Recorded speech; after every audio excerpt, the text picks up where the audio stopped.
আবার ফিরে আসলাম শিকাগোতে খাবার আর ঘোরার নতুন গল্প নিয়ে। আজ আপনাদের ব্যাটম্যানের গোথাম সিটিকে দেখাবো এক খাদ্যরসিকের দৃষ্টিভঙ্গিতে।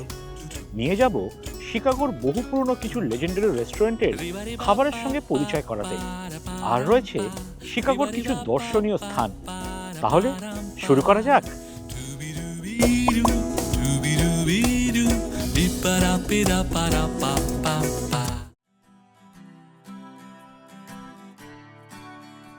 শিকাগোর এইবারের ভ্রমণ শুরু করার বেস্ট আইডিয়া কি জানেন? একটা লার্জার দ্যান লাইফ ব্রেকফাস্ট দিয়ে। তাই চলে আসলাম 103 বছরের পুরনো লু মিচেলসে। 1923 সালে এই ডাইনার শুরু হয়, আর ঠিক 3 বছর পরে শুরু হয় ইউএস এর বিখ্যাত হাইওয়ে রুট 66, যেটা শিকাগো থেকে ক্যালিফোর্নিয়াকে কানেক্ট করে। আর সেই হাইওয়ের ট্রাভেলারদের প্রথম পিট স্টপ হচ্ছে লু মিচেলস। ভেতরে ঢুকতেই মনে হবে সময় যেন কয়েক দশক পিছিয়ে গেছে। পুরনো আমলের ডাইনারের ইন্টেরিয়র, আরামদায়ক বুথ, সব মিলিয়ে একেবারে ক্লাসিক আমেরিকান ব্রেকফাস্টের অনুভূতি। কিন্তু আমি ভাবলাম যখন রুট 66-এ এসছি তখন ওপেন এয়ারে বসে ব্রেকফাস্ট করি।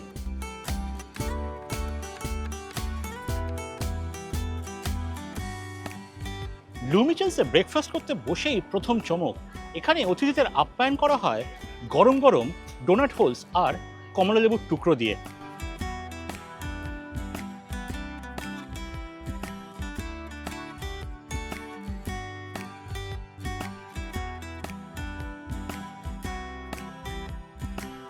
ডোনাট হোলের বাইরেটা ক্রিস্পি আর ভেতরটা একদম নরম আর ফ্লাফি, তার সঙ্গে এরকম রসালো কমলালেবুর টুকরোর কম্বিনেশন আমার কাছে এটা নতুন এক্সপিরিয়েন্স।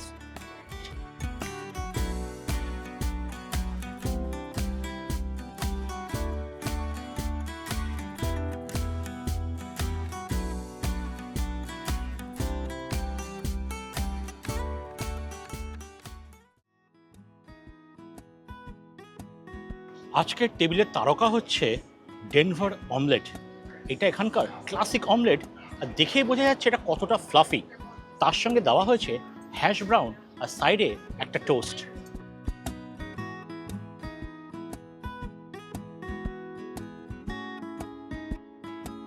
একটা ক্লাসিক আমেরিকান অমলেট, ভেতরে রয়েছে হ্যাম, বেল পেপার, পেঁয়াজ আর মোল্টেন চিজ। এই যে অমলেটটা এত সুন্দর করে ফেটানো হয়েছে, তা অমলেটটা প্রচণ্ড ফ্লাফি, তাই প্রত্যেকটা কামড়ে একটা ফ্লাফি টেক্সচার পাচ্ছি অমলেটের। তার সঙ্গে বেল পেপারের আর পেঁয়াজের একটা হালকা মিষ্টতা।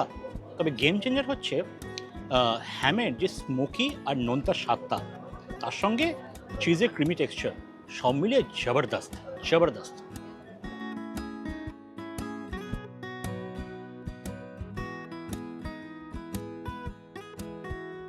এই অমলেট এনজয় করার আরেকটা উপায় হলো ব্রেডের উপরে বাটার লাগিয়ে তার সঙ্গে এই অমলেটের টুকরো দিয়ে খেতে আরও ভালো লাগবে। ফ্রেশ সাওয়ারডো ব্রেড এই স্বাদের মাত্রাটা আরও বাড়িয়ে দিচ্ছে।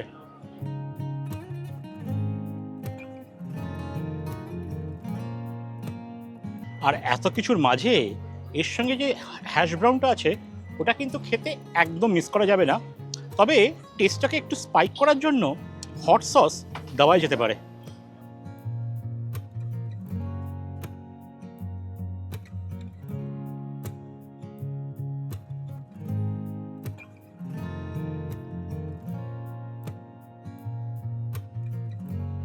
লু মিচেলসের ব্রেকফাস্ট কিন্তু incomplete without a cup of piping hot coffee.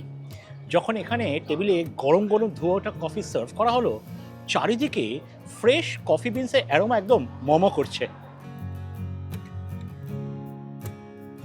Coffee একদম স্মুথ, না অতিরিক্ত তেতো আবার মাইল্ডও নয়, দারুণ ব্যালেন্সড। এরকম আমেরিকান ব্রেকফাস্টের সাথে এরকম কফি খেতে খেতে ব্যস্ত রুট 66 থেকে যে উপভোগ করছি, এর থেকে ভালো দিনের আর শুরু হতে পারে না।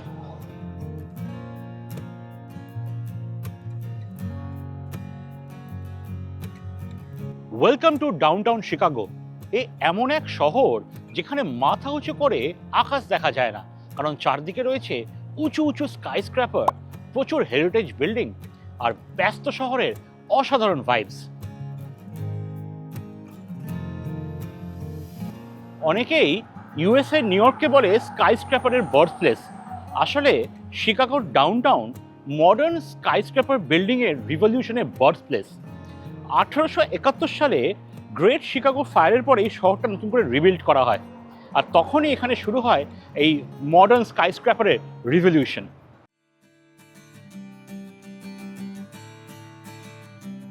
এই রাস্তাঘাটগুলো খুব চেনা চেনা লাগছে, তাই না? অবাক হওয়ার কিছু নেই, হলিউডের অসংখ্য সিনেমার শুটিং এইখানে হয়েছে।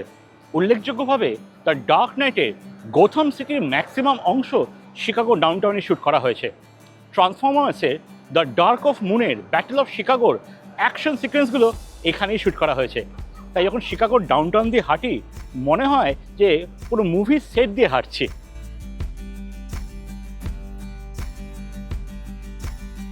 শিকাগো মানেই ডিপ ডিশ পিৎজা। আজকে এমন একটা পিৎজারিয়ায় এসছি যেখানে লোকালসরা মনে করে শিকাগোর বেস্ট ডিপ ডিশ পিৎজা এইখানেই তৈরি হয়। ট্যুরিস্টের ভিড়ের বাইরে লোকালসের খুব প্রিয় এই পিৎজারিয়া। আমি চলে এসেছি মর্টন গ্রোভস বলে একটা নেবারহুডে, আর আমার পেছনে রয়েছে পিকওয়ার্ডস পিৎজারিয়া। চলুন দেখি কি এমন আহামরি এই কিংবদন্তি পিৎজারিয়া।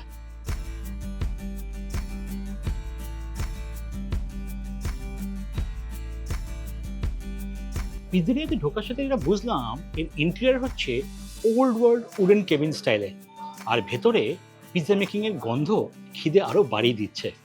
পিকওয়ার্ডসের স্পেশালিটি হচ্ছে caramelised crust deep dish pizza, আর এই জিনিসটা কি সেটা কিন্তু কাল্টিভেট করে দেখতে হয়। তাই অর্ডার করলাম সসেজ অ্যান্ড পেপারনি পিৎজা।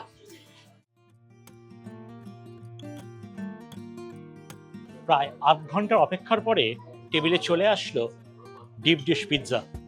কি বড় সাইজ, আর দেখুন জিনিসটা কি সুন্দর দেখতে। Fantastic fantastic.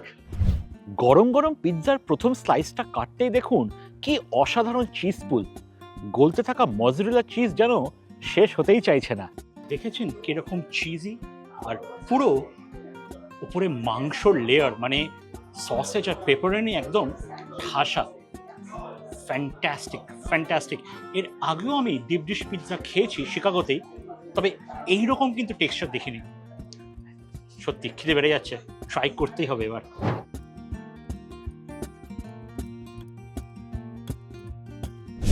পিৎজার বেস লেয়ারে তো ডো আছে, তার উপরে মজরেলা চিজের স্লাইস দিয়ে এটাকে পুরো সিল করা হয়েছে। তার উপরে দেওয়া হয়েছে ক্যালিফোর্নিয়ান টমেটোস, তার সঙ্গে রয়েছে সসেজ, এখানে পোর্ক সসেজ ইউজ করা হয়, আর তার উপরে রয়েছে পেপারনি। কি বলবো, একটা স্লাইস খেলেই তো মনে হয় পেট ভরে যাবে। পিৎজা বেক করার সময় মজরেলা চিজকে এমন করে সাজানো হয় যেটা প্যানের ধারে গিয়ে এরকম ক্যারামেলাইজ হয়ে যায়, আর এই ক্যারামেলাইজ হয়ে যেই ক্রিস্পি ক্রাস্টটা তৈরি হয়, যেটা স্মোকি ফ্লেভার আছে, এটাই শিকাগোর অন্য ডিপ ডিশ পিৎজার সঙ্গে পিকওয়ার্ডসের পিৎজাকে আলাদা করে। পিৎজাতে একদম লিন পর্ক সসেজ ইউজ করেছে, মানে 90% মিট 10% ফ্যাট, তাই জন্য পোর্কের ফ্লেভারটা এভিডেন্ট। আর টমেটো সসটা একদম অ্যাসিডিক নয়, মাইল্ড সুইট, মাইল্ড ট্যাঙ্গি, দারুণ লাগছে।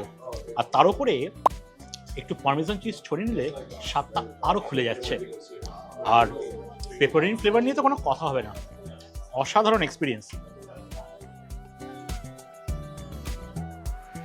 আর এই দেখুন ক্রাস্টের কালারটা একদম পারফেক্টলি ক্যারামেলাইজ ক্রাস্ট।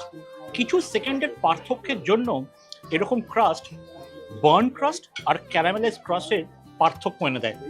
আর এটা কিন্তু খেতে একদম ভুলবেন না, for a perfect crispy and a smoky flavour.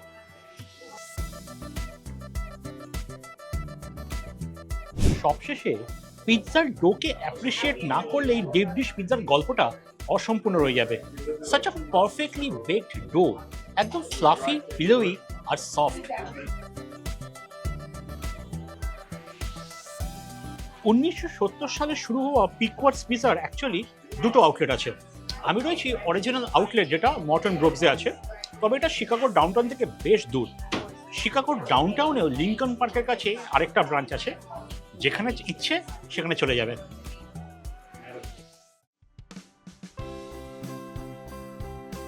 আমি এখন রয়েছি শিকাগোর আরও এক ইউনিক ল্যান্ডমার্ক বাকিংহাম ফাউন্টেনে। 1927 সালে শুরু হওয়া এই বাকিংহাম ফাউন্টেন ওয়ার্ল্ডের ওয়ান অফ দ্য লার্জেস্ট ফাউন্টেন্স। এর যে ডিজাইন ইন্সপায়ার্ড ফ্রম লাটোনা ফাউন্টেন, যেটা ফ্রান্সের বিখ্যাত ফাউন্টেন। আর এই ফাউন্টেন এতটাই বড়, প্রত্যেক মিনিটে 14,000 গ্যালন জল পাম্প করে। এই ফাউন্টেন প্রত্যেক দিন সকাল 8টা থেকে রাত্রে 11টা অবধি খোলা থাকে। আর এই ফাউন্টেন কার্যকর থাকে মে মাস থেকে অক্টোবর মাস পর্যন্ত। এই ফাউন্টেনে ঢোকার কোনো এন্ট্রি ফি নেই। তবে রাত্রিবেলা যদি আপনি এই ফাউন্টেন দেখতে আসেন, তখন ওয়াটার আর মিউজিক্যাল শো হয়। সেটা এই ফাউন্টেনের একটা অন্য পার্সপেক্টিভ আপনাদের সামনে তুলে ধরবে। আমি এসে পৌঁছেছি শিকাগোর ডাউনটাউনে, শিকাগোর সবচেয়ে পুরনো রেস্টুরেন্ট। 1895 সালে শুরু হওয়া এই জার্মান রেস্টুরেন্ট শিকাগোর অনেক উত্থান আর পতনের সাক্ষী। আমার পেছনে রয়েছে বিখ্যাত দ্য বার্গহফ রেস্টুরেন্ট। বার্গহফের ভেতরে ঢুকলেই মনে হবে সময় যেন এখানেই থমকে গেছে। কাঠের ইন্টেরিয়র, ঐতিহ্যবাহী সাজসজ্জা আর ক্লাসিক জার্মান হসপিটালিটি, সবকিছু যেন আজও সেই পুরনো দিনের অ্যাম্বিয়েন্সকে ধরে রেখেছে। আর এইখানেই শ্যুট করা হয়েছিল দ্য ডার্ক নাইট মুভির এক বিখ্যাত সিন। না, আমি বলছি না কোন সিন, সেটা আপনাদের মগজাস্ত্র ব্যবহার করে আমাকে কমেন্ট সেকশনে লিখে জানাতে হবে। আজ ট্রাই করব বার্গহফের খুব ফেমাস খাবার চিকেন স্নিটজেল। চিকেন স্নিটজেল হচ্ছে জার্মান খাবার, যেখানে চিকেন ব্রেস্টকে ম্যালেট বা হাতুড়ি দিয়ে পিটিয়ে একদম পাতলা করা হয়, যাতে চিকেনের ফাইবারগুলো ব্রেক হয় এবং তাড়াতাড়ি রান্না হয় এবং চিকেন জুসি থাকে। তারপর সেটাকে 3টে ধাপে কোটিং করা হয়। প্রথমে তো ফ্লাওয়ার কোটিং, তারপরে দেওয়া হয় ডিম, আর তার উপরে দেওয়া হয় সিজনড ব্রেড ক্রাম্বস। তারপর এটাকে বাটার আর অয়েল মিক্স করে একটা প্যানে শ্যালো ফ্রাই করা হয়।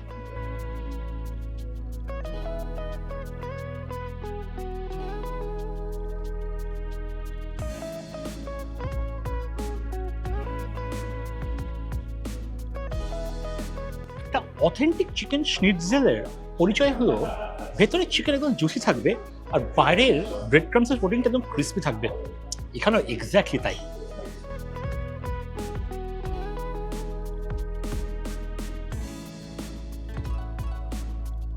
আর যখন চিকেন স্নিটজেল খাবেন, সঙ্গে দেওয়া ইয়াগার সসটা দিয়ে খাবেন। Jaeger sauce is a famous German sauce, যার মধ্যে মাশরুম, অনিয়ন আর চিকেন স্টক দিয়ে রান্না করা হয়। এর মধ্যে অবভিয়াসলি গার্লিক থাইম তো থাকেই, খেতে অসাধারণ। অথবা এর সঙ্গে আপনাকে মারিনারো সসের অপশন দেবে, তবে আমি বলবো ইয়াগার সসটাকে ট্রাই করতে।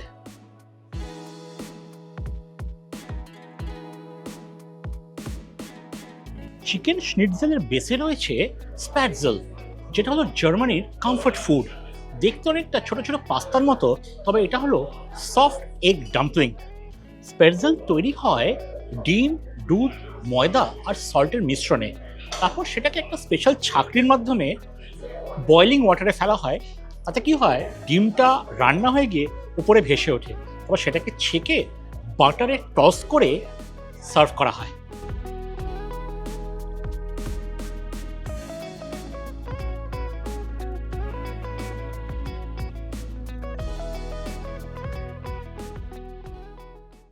আর এই প্ল্যাটারে রয়েছে ক্রিমড স্পিনাচ। স্পিনাচকে হালকা ব্ল্যাঞ্চ করে তারপর অনিয়ন আর গার্লিক দিয়ে সতে করা হয়। তার মধ্যে মিক্স করা হয় দুধ, ক্রিম আর চিজ, যেটা একটা ভেলভেটি টেক্সচার তৈরি করে। ক্রিসপি চিকেন স্নিটজেলের সঙ্গে এরকম ক্রিমি স্পিনাচ দারুণ লাগছে। এই আজকে যে প্ল্যাটারটা খেলে আমাদের 3টে খাবার আছে। একটা হলো চিকেন স্নিটজেল, ক্রিম স্পিনাচ আর স্প্যাটজেল।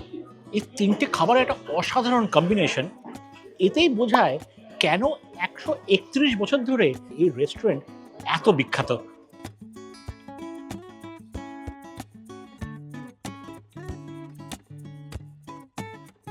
শিকাগোতে ঘুরতে এসে যদি এক টুকরো চীন চান, তাহলে আপনাকে শিকাগোর চায়নাটাউনে আসতে হবে। আমি সারা জীবন কলকাতার চায়নাটাউন দেখেছি। শিকাগোর চায়নাটাউন কলকাতার চায়নাটাউনের থেকে অনেকটাই আলাদা। চারিদিকে লাল চাইনিজ লণ্ঠন, চাইনিজ সাইনবোর্ড, প্রচুর হেরিটেজ বিল্ডিং আর ব্যস্ত রাস্তা, সব মিলে এখন জমজমাট পরিবেশ। 1912 সাল থেকে ধীরে ধীরে তৈরি হয়ে আজকে এ হলো আমেরিকার জনপ্রিয় চায়নাটাউনের মধ্যে এক অন্যতম। আর শিকাগোর চায়নাটাউন মানে ভালো খাবার তো থাকতেই হবে, আর সেই ভালো খাবারের সন্ধানে পৌঁছে গেলাম MCCB বলে এক রেস্তোরাঁতে, যার পুরো নাম হলো মডার্ন চাইনিজ কুকবুক। যদি চায়নাটাউনে ঝাল ঝাল সিচুয়ান খাবার খেতে হয় তাহলে MCCB একটা দারুণ ঠিকানা। MCCBতে ঢুকতেই চোখে পড়বে আধুনিক চীনা নকশার সুন্দর মেলবন্ধন, কাঠের টেবিল, উষ্ণ আলো, পরিষ্কার পরিচ্ছন্ন এবং ব্যস্ত ডাইনিং স্পেস। 2017 সালে এই রেস্টুরেন্ট শুরু হয়েছিল। গত 9 বছরে 5 বার মিশেলিন গাইড রেস্টুরেন্টে তকমা পেয়েছে। শুরু করছি বিখ্যাত চেংডু স্পাইসি ডাম্পলিং দিয়ে। যখন প্রথমে টেবিলে আসলো, গরম গরম ডাম্পলিংয়ের উপরে ছড়ানো ঝকঝকে লাল চিলি অয়েল, আর ডাম্পলিংয়ের উপরে টপিংয়ে রয়েছে স্প্রিং অনিয়ন আর সেসমি সিডস। অসম্ভব সুন্দর গন্ধ বেরিয়েছে।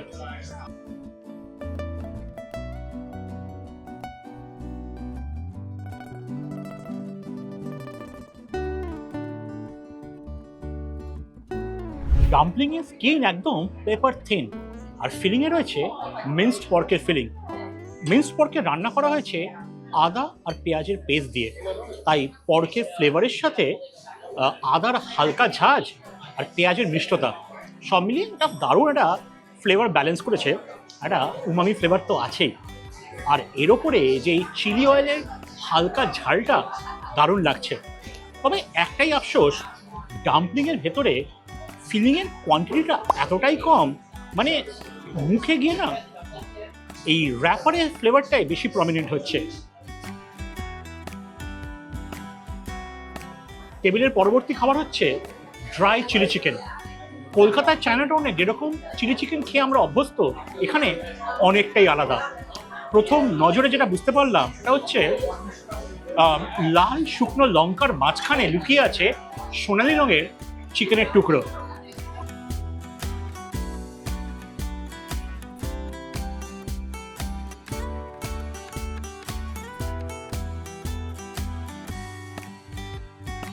লঙ্কার দারুণ চিড়চিড়ে ঝাল, দারুণ লাগছে। তবে যেটা নোটিস করলাম সেটা হচ্ছে এটা ডার্ক মিট চিকেন দিয়ে তৈরি করা হয়। চিকেনে দু রকমের মাংস হয়, হোয়াইট মিট যেটা হচ্ছে আপনার ব্রেস্ট বা উইংসের মাংস, আর ডার্ক মিট হচ্ছে লেগ বা থাইয়ের মাংস। ডার্ক মিট হওয়ার কারণ হচ্ছে এর মধ্যে মায়োগ্লোবিনটা বেশি থাকে, যেটা মাংসের মধ্যে মানে মাংসের ফাইবারের মধ্যে অক্সিজেনটা বেশি মানে ধরে রাখে, তাই জন্য এর মধ্যে ফ্যাটের কন্টেন্টটা বেশি হয়। প্রত্যেকটা পিস প্রচণ্ড জুসি, তেমনই ক্রিস্পি। যা বললাম, ঝালটা একদম ফাটাফাটে। প্রত্যেক বাইটে হালকা ক্রিস্পি চিকেন পিসের সাথে আদা রসুনের ফ্লেভারটা দারুণ ব্যালেন্স করেছে। তবে এই প্রিপারেশন আসল নায়ক হচ্ছে সিচুয়ান পেপার। জিভের মধ্যে গিয়ে একটা না হালকা ঝিনঝিন ভাব দেবে। এই কারণে এই ডিশটা এই রেস্টুরেন্টের টপ সেলার।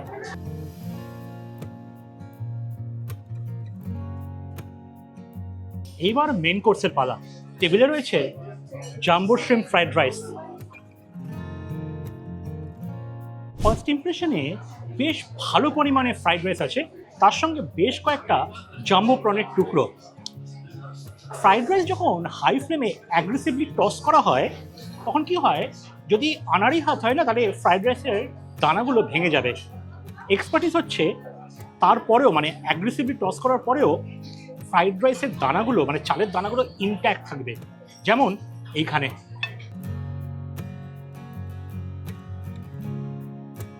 ফ্রাইড রাইসের কিন্তু খুব একটা ইন্টারেস্টিং ফ্লেভার। এরকম ফ্লেভার আমি ইন্ডিয়ান চাইনিজ খাবারে পাইনি, এটা আমার কাছে একটু নতুনত্ব লাগলো। আর এই ফ্রাইড রাইসের মধ্যে স্মোকি এসেন্সটা খুব সুন্দর করে ব্লেন্ড হয়েছে।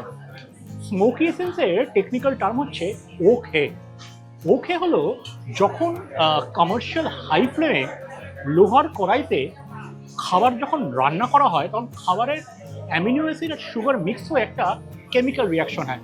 যেটা থেকে স্মোকি অ্যারোমাটা তৈরি হয়। এটা যদি আপনি আপনার বাড়ির বার্নারে করতে চান তাহলে সেই টেম্পারেচার পৌঁছাতে পারবে না। তাই জন্য বাড়ির রান্নার স্বাদ আর রেস্টুরেন্টের রান্নার স্বাদে এতটা ডিফারেন্স হয়। মেইন কোর্সে ফ্রাইড রাইসের সঙ্গে রয়েছে পোর্ক বেলি, যার ট্রেডিশনাল নাম হচ্ছে Hansa pork. Slow cook pork বেলি হচ্ছে এই ডিশের মেইন আকর্ষণ।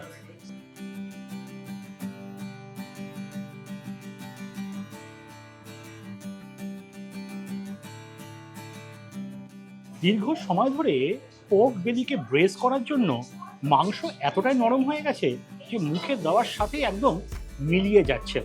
আর প্রত্যেকটা পিসে নিখুঁত ফ্যাট আর মাংসের লেয়ারিং, আর এর সঙ্গে যে বকচয় দেওয়া আছে এগুলোকে ব্রেস করা হয়েছে, যেটা পর্ক বেলি স্মুথ টেক্সচারের সাথে একটা ক্রিস্পি টেক্সচার অ্যাড করছে। এই প্রিপারেশনের আসল জাদু হচ্ছে ব্রাউন সসে। সয়া সস, কুকিং ওয়াইন আর চিনিকে হাই ফ্লেমে রান্না করার জন্য ক্যারামেলাইজ হয়েছে, যেটা এই প্রিপারেশনে ঝালের চেয়ে বেশি উমামি ফ্লেভার অ্যাড করছে। আর তার সঙ্গে ক্যারামেলাইজেশনের জন্য একটা হালকা মিষ্টতা তো আছেই। আর এই খাবারটা ফ্রাইড রাইসের সঙ্গে দারুণ যুগলবন্দী হয়। আপনি যদি শিকাগো ঘুরতে আসেন এবং চায়নাটাউনে যদি সিচুয়ান খাবার ট্রাই করতে হয় তাহলে এমসিসিপি কিন্তু আপনার তালিকা থাকতেই হবে।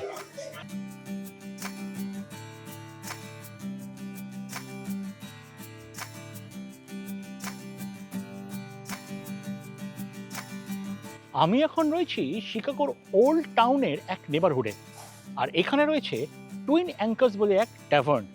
যদি আপনি পোক লাভার হন তাহলে বেবি ব্যাক রিবস শিকাগোর বেস্ট এখানেই পাওয়া যায়।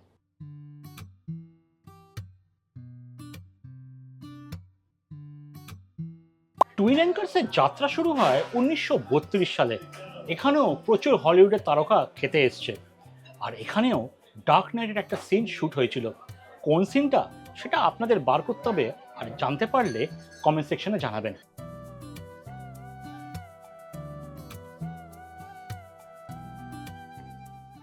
এবার আসি টুইন অ্যাঙ্কার্সের আসল নায়কের কথায়। এটা হলো baby back ribs. Baby back হচ্ছে শূকরের পিঠের মানে অংশটা, যেটা খুব লিন মিট হয়, যেটাকে লয়েন বলে, সেখান থেকে এটা কাটা হয়। এর সাইজ খুব ছোট হয় আর একদম লিন মিট আর তেমনই সফট। ভালো বেবি ব্যাকের গুরুত্বপূর্ণ বিষয়টা হচ্ছে বেবি ব্যাককে ড্রাই রাব করা হয়। ড্রাই রাব হচ্ছে কিছু ড্রাই সিক্রেট মশলার একটা মিক্স, সেটাকে ভালো করে মিক্স করে এটাকে সিজন করা হয়। তার মধ্যে সাধারণত white pepper, paprika, salt, garlic powder, onion powder এসব দিয়ে আর কিছু হয়তো সিক্রেট মশলা থাকে। তারপরে এটাকে অল্প তাপমাত্রায় স্লো গ্রিল করা হয়। স্লো গ্রিল করার জন্য মাংসের যে কোলাজেন থাকে সেটাকে ভেঙে জেলেটিনে ফর্ম হয়, তাই জন্য মাংস একদম সফট আর জুসি হয়।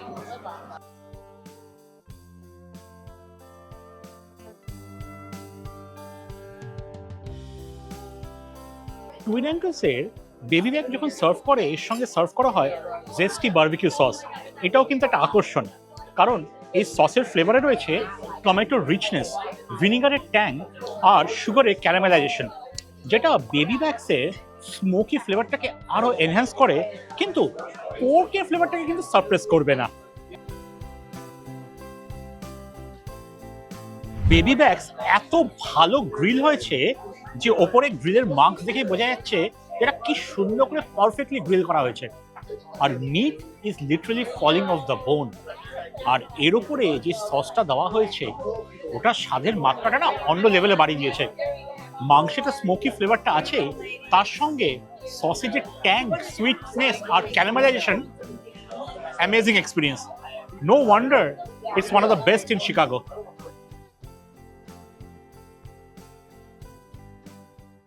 আর এর সঙ্গে রয়েছে অনিয়ন রিংস, বাইরেটা ক্রিস্পি আর ভেতরে সুইট হোয়াইট অনিয়ন। রিবসের সঙ্গে আর অনিয়ন রিংস দারুণ কম্বিনেশন। আর বারবিকিউ সসে বা জেস্টি সসে ডিপ করে করে খাচ্ছি, আরও ভালো লাগছে।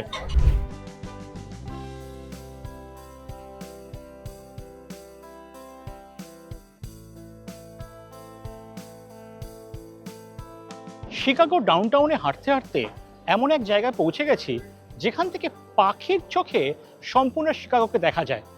1353 ফিট উচ্চতা এক কাচের বারান্দা থেকে শিকাগোকে এক অন্য পার্সপেক্টিভে আপনারা দেখতে পাবেন। আর মাটি থেকে উঠতে লাগে মাত্র কয়েক সেকেন্ড। আমি পৌঁছে গেছি স্কাইডেক শিকাগো, যেটা রয়েছে উইলিস টাওয়ারে। হাই স্পিড এলিভেটরে করে মাত্র 1 মিনিটেরও কম সময় আমরা 103 তলায় পৌঁছে যাব। কানে যদি হালকা চাপ লাগে অবাক হবেন না।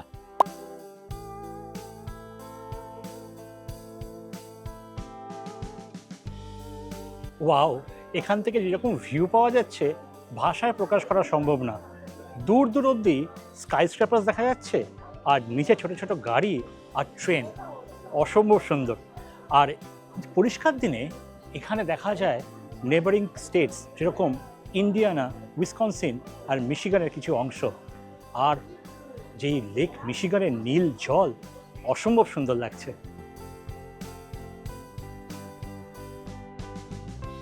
আর এখন সেই মুহূর্ত যার জন্য এইখানে ভিজিট করা, সেটা হলো দ্য লেজ, যেটা বিল্ডিংয়ের গা থেকে 4 ফুট এগানো একটা কাচের বারান্দা। আর তাতেই ভিজিট করার বিশাল ক্রেজ। আমার সামনে কিউটা দেখুন।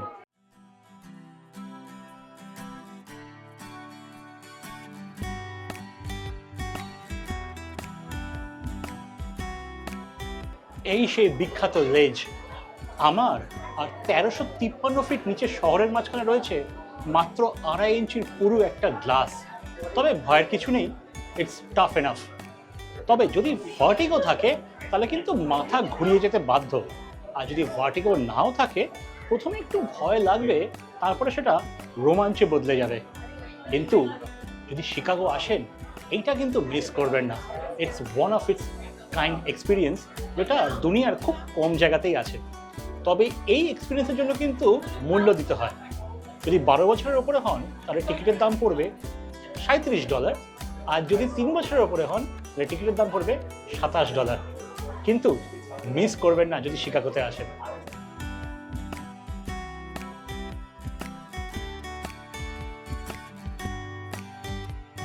আমি রয়েছি এখন শিকাগোর নেভি পিয়ারে।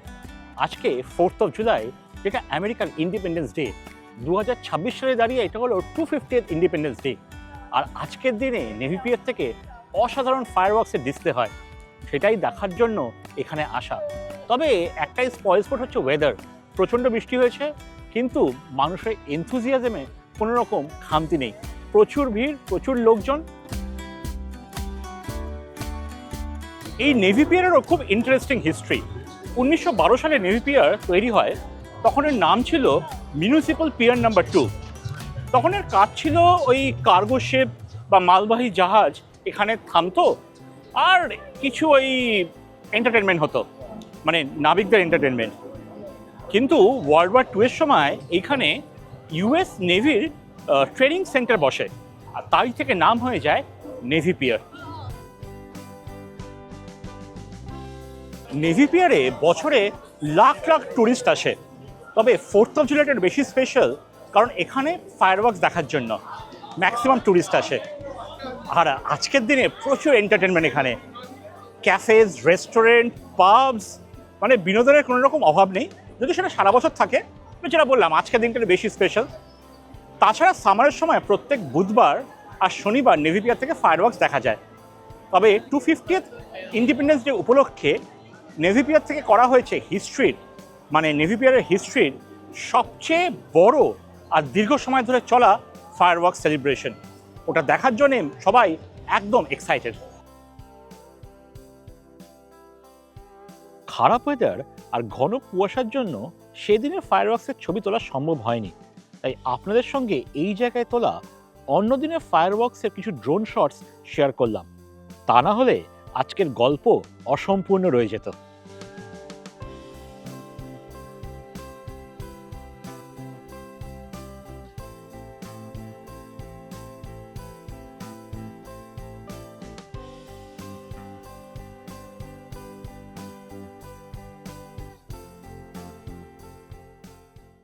এইবার বলুন কেমন লাগলো আজকের ব্লগ। ভালো লাগলে লাইক তো করবেন, তার সাথে চেনা জানা লোকের সঙ্গে শেয়ারও করবেন। আর চ্যানেলটাকে সাবস্ক্রাইব করতে একদম ভুলবেন না, কারণ আপনাদের সাপোর্ট ছাড়া এই চ্যানেলের গ্রোথ অসম্ভব। আর সবশেষে নোটিফিকেশন বাটনটা অবশ্যই প্রেস করে দেবেন, যাতে যখন ভবিষ্যতে আমি কোনো ব্লগ আপলোড করব আপনার কাছে খবর সবচেয়ে আগে পৌঁছে যাবে। তাহলে আসি আজ, দেখা হচ্ছে পরবর্তী ব্লগে নতুন কোনো গল্প নিয়ে। ততদিন ভালো থাকবেন, সুস্থ থাকবেন, টাটা।